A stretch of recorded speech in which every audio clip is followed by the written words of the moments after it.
Good afternoon, everyone. Thank you to the Academy for the invitation, and it's great to see the interest in today's event.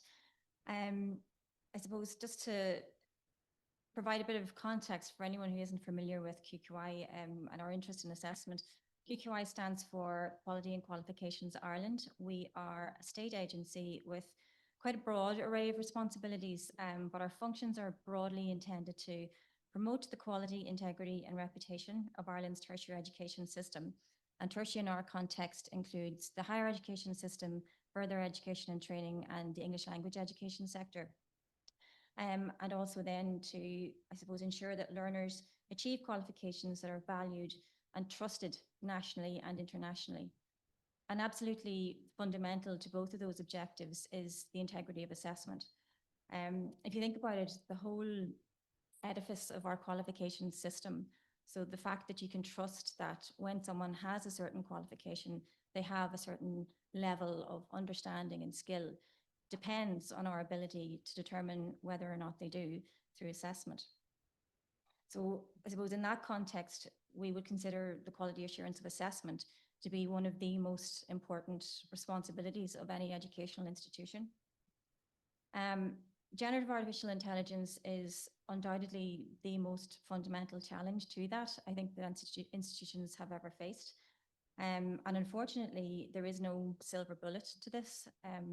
The environment that we find ourselves in is highly complex. It is continually evolving and is going to require, I think, a multi-dimensional focus in order to get through it. A recent paper you may have seen by assessment scholars in Australia has characterized this as a wicked problem, for which there is no correct solution, only solutions that are either better or worse depending on your perspective. And they've suggested, and I quote, the challenge posed by generative artificial intelligence to higher education assessment in this case is better understood not as a problem to be solved, but as a condition to be navigated. So how do we navigate it? I think it's probably fair to say that the most dominant conversation around academic integrity or generative artificial intelligence and assessment has been the threat posed to academic integrity. And that is a very real and I think a very serious problem. However, I think it is also fair to say that in some cases, what these technologies are doing are actually exposing weaknesses in assessment design that were there all along. Students have always been able to ask or indeed pay someone else to undertake an open book unsupervised essay. And notwithstanding the fact that there are benefits and learning that can be gleaned through assessments like that, there has always been a question mark, I suppose, around certain forms of assessment. And what generative artificial intelligence has provided is merely a much quicker and easier and more accessible means of exploiting those existing weaknesses. The temptation then, I think, is to pull out all of our focus on academic integrity and try to pile on layers of control and assurance to our traditional approaches to assessment. And we have seen, for example, a degree of reversion to the exam hall, where I think particularly in the COVID context, we were seeing a lot more by way of innovation around assessment. And I think we have seen a stepping back from that in response to the challenges posed by artificial intelligence. However, I think it's really important that when we're responding to these threats, that our decision-making on assessment design and the quality assurance of assessment isn't being driven primarily by concerns around academic integrity. We do need to maintain a holistic focus around assessment overall, in which academic integrity is an important consideration, and we absolutely need to remain alive to the risks around that. But it is only one consideration, and the primary principles of assessment quality, things like validity, reliability, fairness, remain front and center of our thinking around this and our responses. So when we think about the principles of assessment quality and assessment design, our starting point is the standards against which students are being assessed. And we're hopefully all familiar with the idea of ensuring constructive alignment between learning outcomes, curricular content, and our assessment. So before we rush to think about if and how we might need to adapt our approach to assessment in response to Gen AI, I think there's a need to just step back and consider whether in fact the learning outcomes that we want, our stakeholders want, our graduates to be able to leave with may need to be adapted in response to generative or artificial intelligence. And if they do need to shift and if they do need to be adapted, how and to what extent? I think James and particularly Philip touched on this morning. In our national framework of qualifications, we describe learning outcomes in terms of knowledge and skills and competence. So we do need to think about whether those knowledge and skills and competences in themselves need to change. And we talked about things like AI literacy, but also whether the balance of those needs to be different. So in an age where many of the facts can be easily, if not always accurately sourced from technology, should we place less emphasis on knowledge, and do we need more from our graduates in terms of competencies like criticality and evaluative judgment and adaptability? I think the answer to that question radically influences how we choose to assess.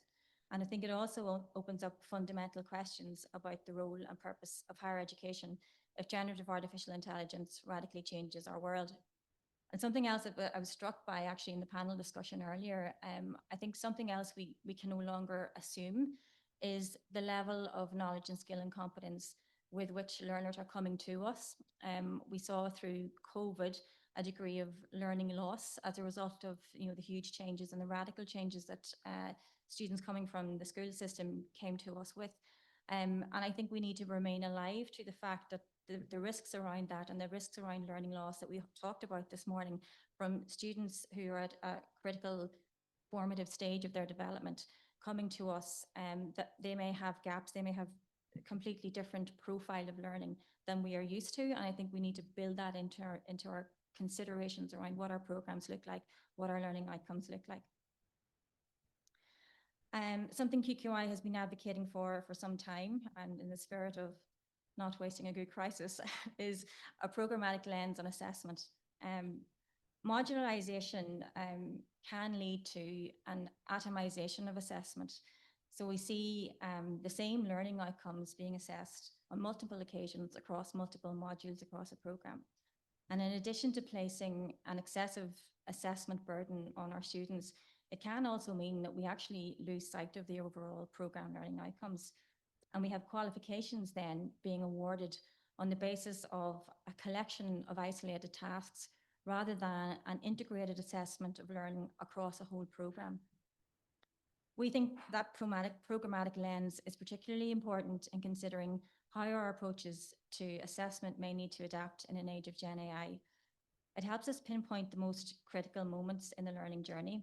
So whether that's foundational knowledge, whether it's progression milestones, or whether it's exit level competencies, we can then prioritize and focus our assessment and our resources where they'll have the greatest impact.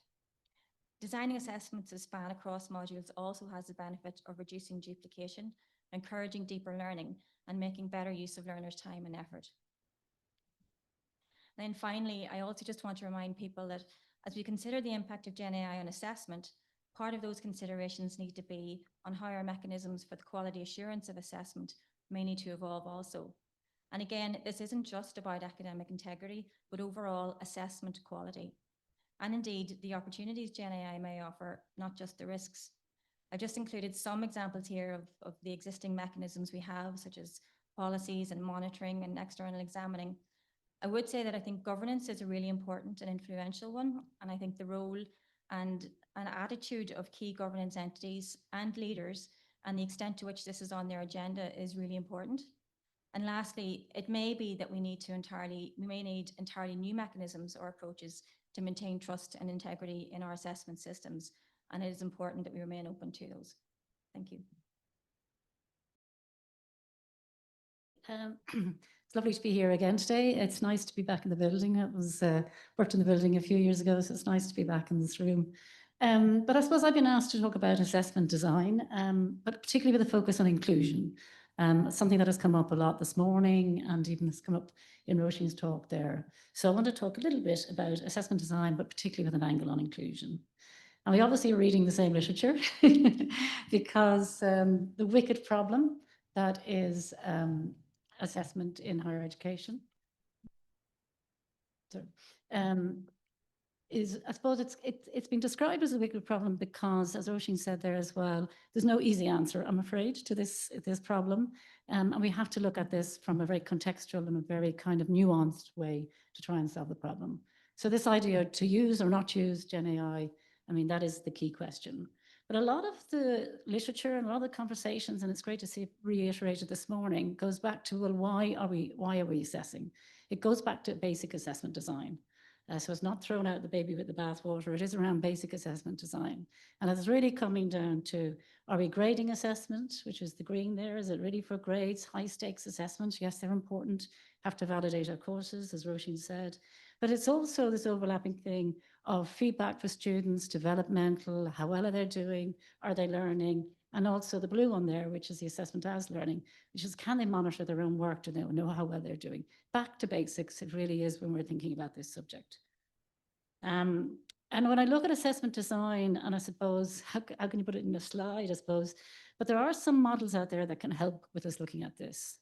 And again, they go back to basics because, for example, the Australian one here on your left-hand side, they talk about, there are times when we need to be standover assessment and we need to know the students' work. Assessment of learning, high stakes stuff, we need to make sure that it is their work.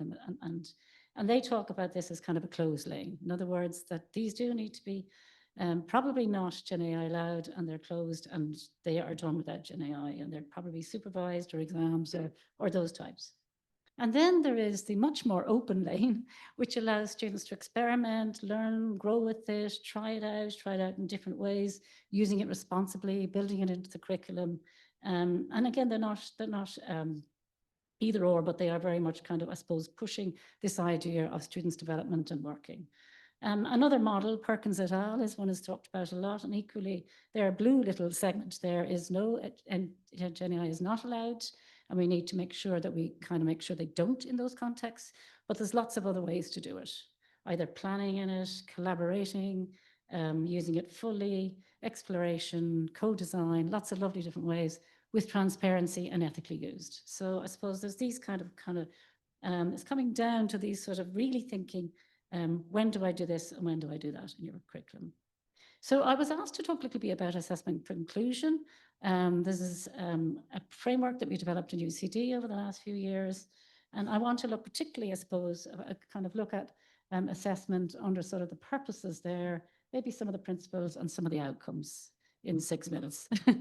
So, and I also want to kind of, I suppose, pull on another piece of research that we've done in UCD, which we did with faculty, lecturers who are doing an assessment module and their views and use of Gen AI in the module that they were doing with me, so through their assignments and in-depth interviews. And we allowed them to choose whether they used it or in what ways they wanted to use it. And there were the 3 different ways. So what were the kind of results, I suppose, of both the framework, the inclusion framework, and our research study? Well, coming to the purposes of assessment, fairness and equity is a key thing in relation to kind of inclusion. So we have diverse students in the room. And again, this I think was mentioned this morning, one of the kind of key things that came out of the study was, it's very unfair because I'm playing by the rules and somebody else isn't. Okay, so the students are saying that, well, I'm trying to do my best, I'm trying to do what I was told, and I see my colleague, fellow student is not, and they're using it. And this is creating an unfairness for students. And this is coming through, I suppose, as well, in kind of in relation to financial technologies and unfairness. Some students saying, well, the institution allows kind of Gemini, or ChatGPT number 4, and the next one is 5. So like that unfairness in relation to financial accessibility to the tools, again, which was mentioned this morning. So unfairness coming through in 2 key ways. Manageability is an inclusion principle in our framework. Students need to be not overloaded and staff not to be overloaded with assessment. And manageability in our study came out with mixed findings. Some students said that it was great. It's a great way of actually speeding up the process of getting things quickly, saves me a bit of time. That's coming through in the literature as well. But the staff also said, it took me ages to do it. I don't want to use it. It's not a skill I have. It's taking me more time.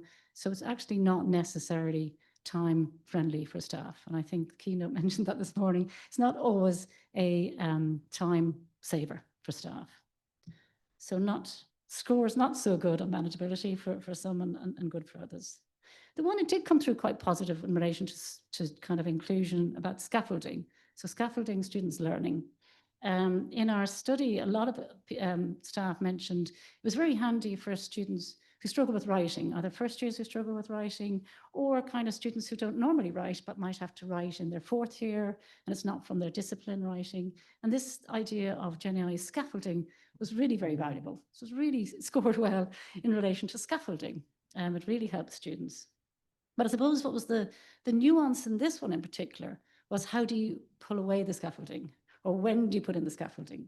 Do you give scaffolding to first years and you help them scaffold their writing? Or actually, do you do it in their final year when they've learned the scaffolding? So when do you put in the scaffolds and when do you pull out the scaffolds?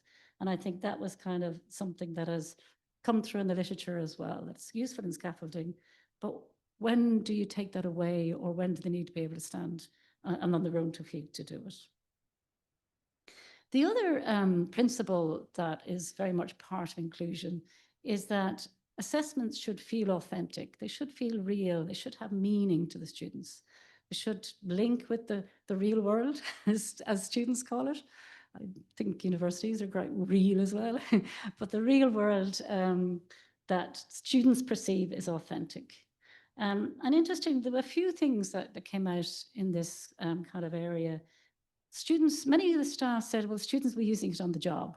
That's what they'll be doing when they go out there. So they need to be able to use it, because otherwise we're not preparing them for a world that there is Gen AI in.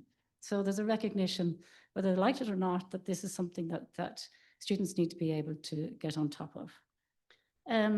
But also in the literature around authenticity, there's quite a growing literature, which is not always it's kind of controversial. The word authentic is controversial, but there's certainly a growing literature that staff are starting to use more authentic assessments because they're harder to be tricked or be used kind of poorly with Gen AI.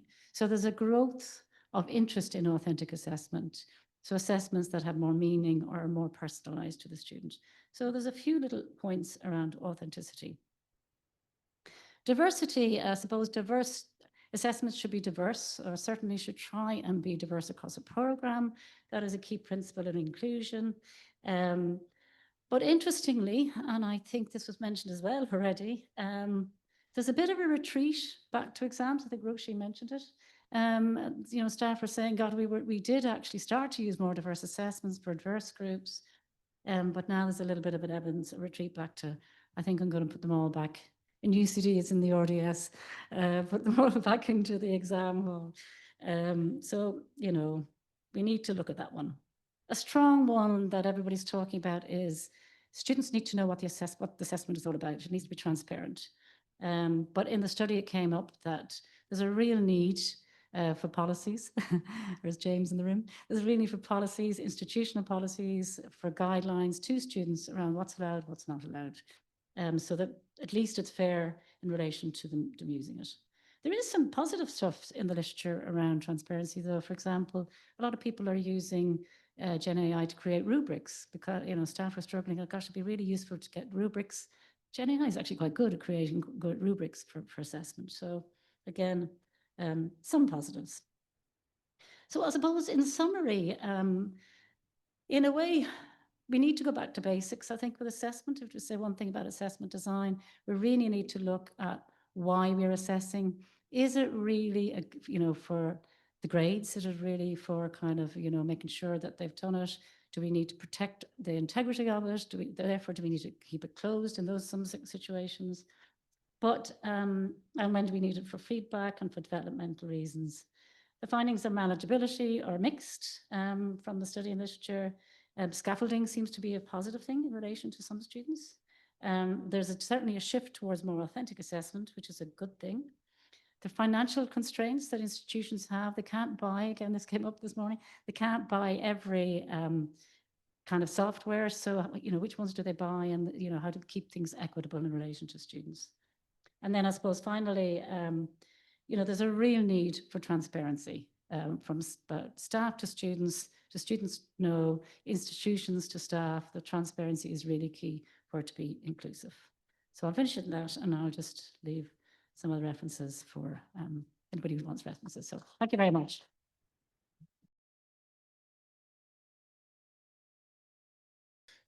So thank you for having me here today. I was kind of invited because I teach on the critical skills program in Maynooth, and kind of a lot of the work we do is around writing. So a lot of the work we're doing is kind of composition and teaching writing. So obviously generative AI has presented a particular kind of issue for us.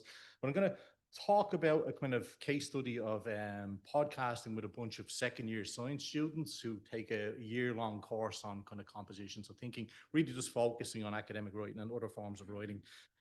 So I think just to build on what the previous speaker said, I think, you know, we shouldn't throw the baby out with the bathwater, that we've a lot of good practice. And I think we need to kind of go back to that and not be over worried about the hype around generative AI. So really thinking about constructive alignment and really thinking about what are we actually trying to achieve with our modules. Coming from that, what are our learning outcomes? What should our students be able to do at the end of this course? And likewise then coming out and connecting that to teaching and learning activities that teach students how to do this, and finally have assessment that actually assess that. Then I think it's time to think about generative AI. Does generative AI, like any education technology, help or hinder us doing that? I suppose the one difference does Wayne with generative AI is that whereas other technology we could just ignore, in some cases we kind of really need to think about how we're assessing not to do that. So just thinking about this particular module, what we were trying to do was kind of really think about what generative AI meant for academic writing and writing in general. And coming from that, we kind of had a couple of key learning outcomes that students would be able to discuss how these technologies work. Obviously, they're not computer scientists, but you know, at a rudimentary level, to understand how these technologies work, prompt them effectively, analyze the affordances and limitations of these technologies, and then integrate them into the writing process, and also have a think about the kind of broader ethical and social dimensions of their use. So the assignment that we set was a 15-minute team podcast, and we chose this for a couple of reasons, a couple of main reasons. Firstly, one of the key worries with generative AI is that students will become more isolated. So we took this kind of quite social constructivist approach to this, that they could kind of, not just in their teams, but actually all of us begin exploring what these technologies mean for writing. Another reason is that podcasting has been quite successful in terms of moving students away from quite formal piece of writing like an academic essay and lab reports, and it kind of opens up a plethora of options in terms of working within that genre. So students really need to be conscious about the rhetorical decisions they're making as they write. Aligned with this then, there's a kind of scaffolded reflective assignment that I'll come back to now.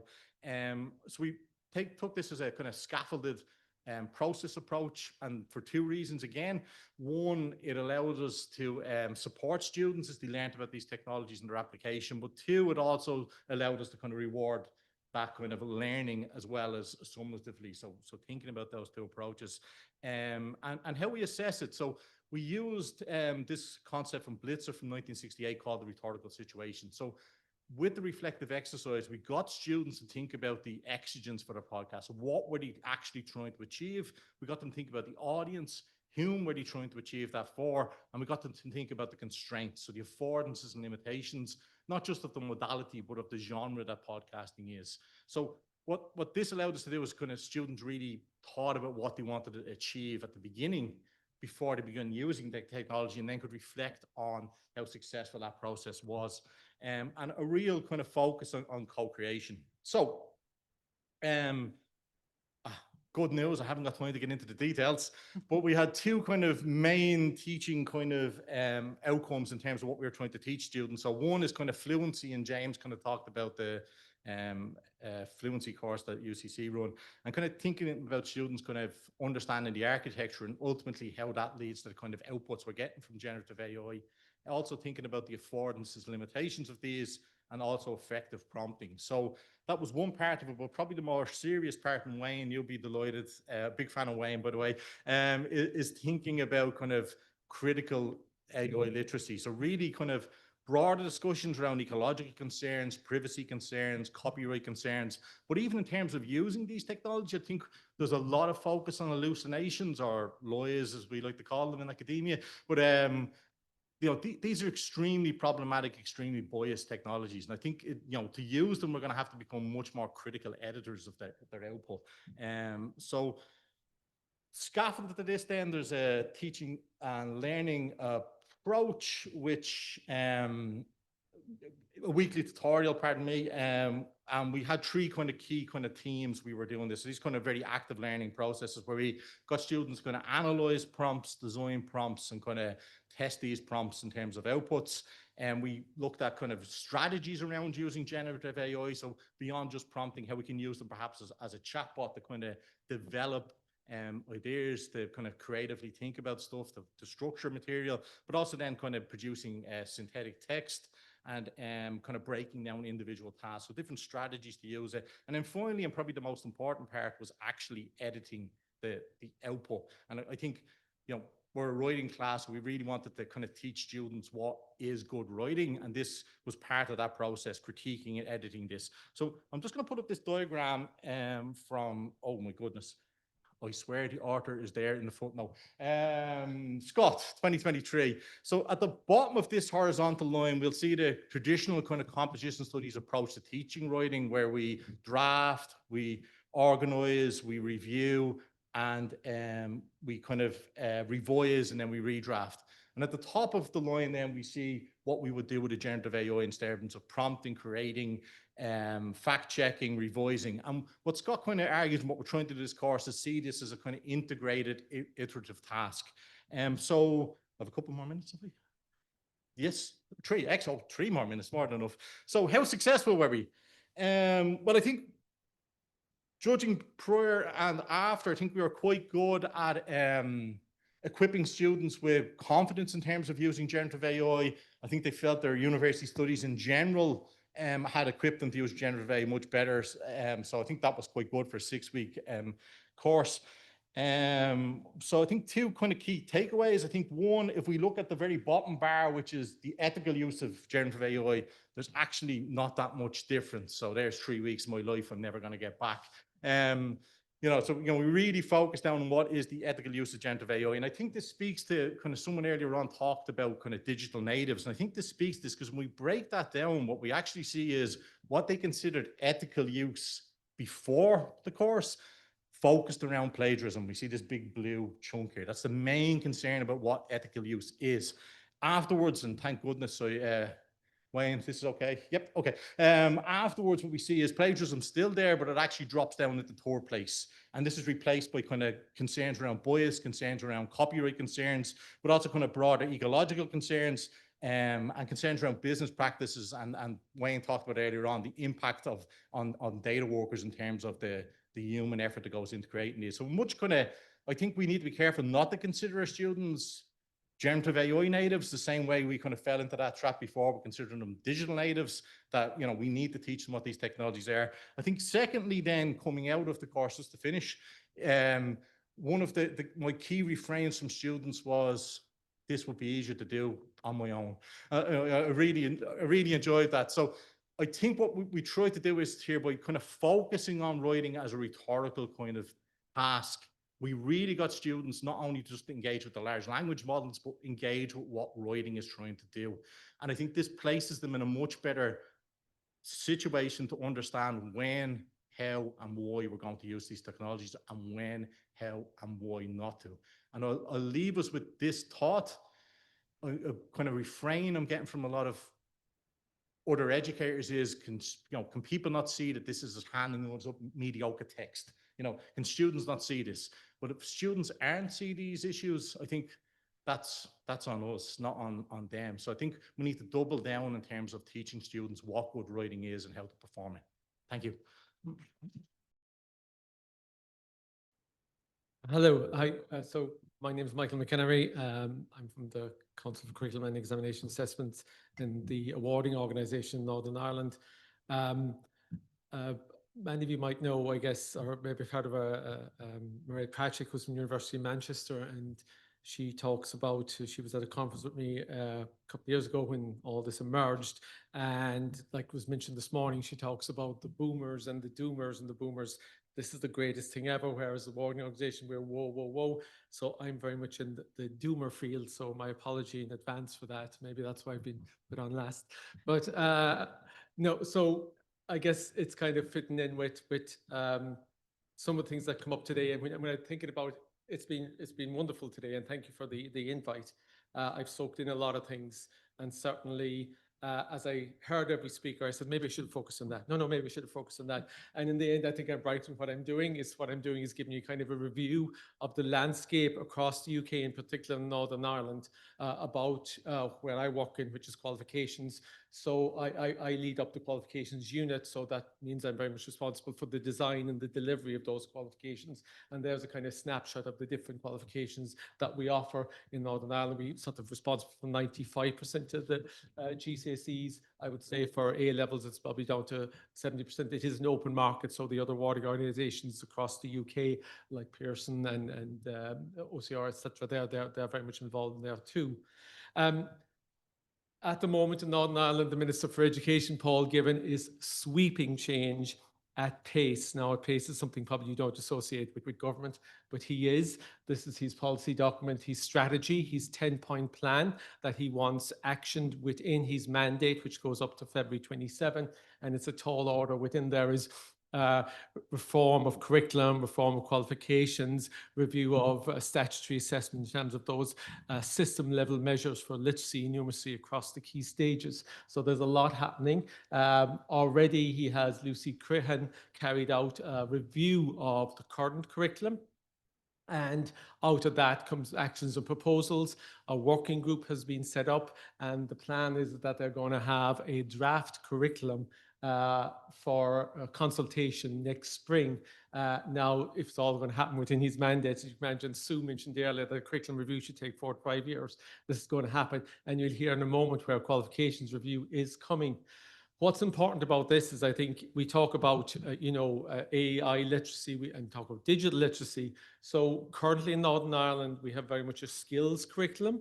And in the curriculum, which was written back in 2008, I think first teaching 2011, for ICT and digital, we had what was called using ICT. We still do using ICT, and that's delivered cross-curricular, whereby the subject teachers would bring the ICT into their subject areas, and that's where the learning would take place. Now, that has a document I didn't reference, and you might want to reference yourself, is the SIA curriculum monitoring exercise that we carried out in 2018, 2019, where we went out to 108 schools and asked them what they thought of the curriculum. Now, they were happy with that skills because it's very much a rounded approach to bringing a student along, but there were gaps in it, in particular in digital skills. I think in the new curriculum, this is welcome that there's going to be a strand, an area of learning called digital technology. That, of course, is a lever for schools that they will have to deliver that. That has impact on the initial teacher training colleges and how they prepare students on that. So in there, hopefully perhaps then the outworkings of it, there will be a strand around digital literacy, and that'll focus on the delivery, because I think one of the things I took away from today is the importance of teaching the children what this is about. So that leads on kind of nicely to one of the working groups I'm on with the Department of Education, which is a group that is drafting guidance for education sessions on the use of Gen AI. So it comes on the back of the document released by the Department of Education in England, Generative Artificial Intelligence, AI in Education. So we've taken that, but we're kind of adapting it, and I think that's a good thing. I certainly take away a lot of the things that we're doing today, because we really do want to drill down about what is AI, what it actually is, before we go down to the other areas, because I think the students do need to know, we do need to dispel the myth. We do need to advise them that it's not magic, that it is just tokens and predictions and probabilities. And so they need to know that, I think, for fundamental understanding. You'll note down to the bottom, we're, I suppose, looking in one way that in Northern Ireland we do have what's called a managed service. In other words, all the schools are connected up in one big network, and you can log on anywhere and you get access to your particular areas. So that's been useful, I suppose, in rollout of training. There's been a lot of CPD, but it's very much around what was discussed this morning, and that is using the AI tools to support teacher administration, and the idea being to relieve them so that they can concentrate on their pedagogy. Now, this morning's keynote sort of dispelled some of that, which was interesting, but that has been pushed forward, and maybe, it'd be interesting to see how they drill it down into the next part, and it's the Education Authority that manage that particular area. But we're certainly got this opportunity. We're reviewing and drafting it. It'll be out in December, so that'll be something maybe for you to look at, and we'll issue it to schools in the early new year. But certainly we're very much focusing as well on issues around bias, conscious and unconscious bias, and the impact that can have on Gen AI. A document that sort of came about very, very quickly, and I would refer to James, of course, when AI came about and we talk about assessments, the first thing as an AO body was compliance. Oh, be careful here. But a lot of, obviously, schools wanted this guidance. This, I think, is now the third version of it. And it has developed after each versions come out. We sort of have had a summer series. The summer series, then we go back to the schools and ask them what was good about this, what was bad about it, how could we improve upon it. So it goes right down through all those areas about, you know, it's more, I guess, about awareness. It is about identification and ways to sort of prevent the misuse of AI. But schools do call upon it as the one document that we do refer to across the UK when we get ministers' questions or parliamentary questions about what we are doing in schools to protect the integrity of the qualifications. There is different sort of examples in there about how to manage an assessment if a student presents you with a piece of work that where they declare they've used an AI. How do you mark that? There's also examples there of AI misuse. Now, it hasn't been as dramatic as maybe it was the expectation. Certainly in summer 2024, it was very, very minimal. We're still collating summer 2025. I suppose unofficially I could tell you in terms of SIA, we had 18 cases this year where AI was misused, was identified. Only 2 of those were sanctioned. Now it is very difficult, you know, so while we reference detection tools when in here, they're only for the purpose of maybe identifying potential misuse and a prompt for investigation. So those detection tools cannot be used in terms of providing evidence to say that there is definitely AI misuse in a particular piece of assessment. So there's sort of documents there along the way that I'm referring to. These are the instructions and guidance for conducting coursework. What way am I in time? 2 minutes. Well, I won't show you. So there, please do watch later. There's a link there, GCSE Digital Technology Internal Assessment Task AI Solution. It's about 3 minutes long. So what it does, it's a unit of our GCSE qualification. It's a coursework task. It's about 30%. And what we did, we took the task as it was, dropped it into the AI tool, and in 1 minute and 40 seconds, it came back with a perfect solution. Now, when we look at that against our design of this particular qualification, we give 36 learning hours for the delivery of that particular, take that task in. There's other things like user requirements and evaluation and testing, but we give about 18 hours for the development. So in 1 hour, 40 minutes, it did a solution that the students are expected to do in about 18 hours, but it's done in a controlled environment. And very much so, I think we are protected in that sense because we do have candidate authentication, and it's really important that the teachers do ensure that the candidates declare that. The teachers, they are the gatekeepers. You know, we provide those guidelines, and the teachers are indeed the protection to us. But it is changing, as you'll see in a minute when we get about think about this. What does this mean to our designs when we have this I suppose, risk that emerges because of AI? We think about areas like, you know, we talked earlier about, yes, creativity. And in subjects like art and design, you know, I've heard about students going off to draft their designs, getting the AI tools to do it for them. And so here's an AI tool that I asked to give me an image there of a teacher explaining the risks of AI to his students. Can I just say that in terms of inclusiveness, which we talked about in diversity, despite several prompts, it's all white. You have to actually tell it to ask it to be diverse to come up with an alternative. So that's why I left that there for you. But in terms of going forward with us in Northern Ireland, that's the video that's going to be there. There we go. I'll jump on. Just last week, on top of the curriculum review, the minister now has announced that he's going to do a revision of qualifications. He's gone out for consultation over the next 6 weeks. So this is a tall order on schools. You'll see there are some significant policy changes there. So we're moving from modular units potentially to linear, the removal of coursework, although I guess there'll be a pushback that on some of those things. So, and change in grading style. But ultimately, just to finish off, it does come back, as other speakers say, to talk about what are we assessing. So what are the implications on these new qualifications that we expect we'll be designing next year? What is the implications and the impact this will have on stakeholders? And I do think we will come back to the fundamental basics around design of assessments. And that is where we've got our Fair Access by Design document, which basis is the Equality Act of 2010, I think maybe 12. And so that's really about making sure that it is accessible to everybody, and anything that doesn't, you know, risks disadvantage to those students. So we do look at things like command words, we look at how we write stimulus material, and that'll be very much integral to the training of our writers who are writing those design assessments. But ultimately, I think that's coming forward. We have a challenge about how we're going to include recognition and awareness of AI, but I do think we'll stick with the fundamentals, and AI won't drive our assessments. We will look and consider how it fits into any new qualifications going forward. Thank you.